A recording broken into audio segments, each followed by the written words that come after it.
The situation in India is beyond heartbreaking. Growth that we've seen in case numbers is really astonishing. Deaths have increased for the 6th straight week. This can happen in any countries if we let our guard down.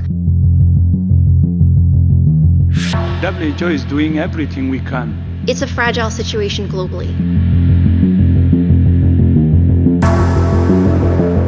Many countries are still experiencing intense transmission, and the situation in India is beyond heartbreaking. WHO is doing everything we can, providing critical equipment and supplies, including thousands of oxygen concentrators, prefabricated mobile field hospitals, and laboratory supplies. As I mentioned on Friday, WHO has redeployed more than 2,600 staff to support the response on the ground. The situation in India is really heartbreaking, as the Director General has said, and the exponential growth that we've seen in case numbers is really, truly astonishing. We have seen similar trajectories of increases in transmission in a number of countries. It has not been at the same scale, and it has not had the same level of impact and burden on the healthcare system that we've seen in India, but we have seen similar trajectories where the incidence was almost vertical if you looked at that epi curve.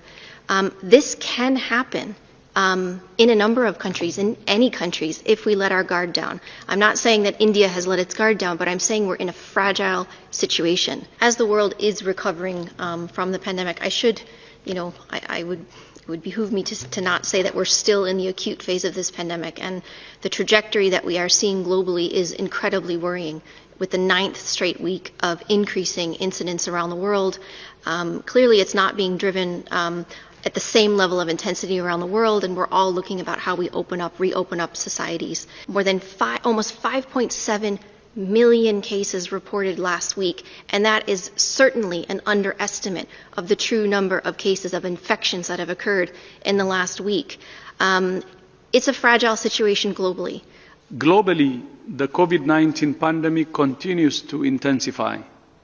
Cases have now increased for the 9th straight week, and deaths have increased for the 6th straight week.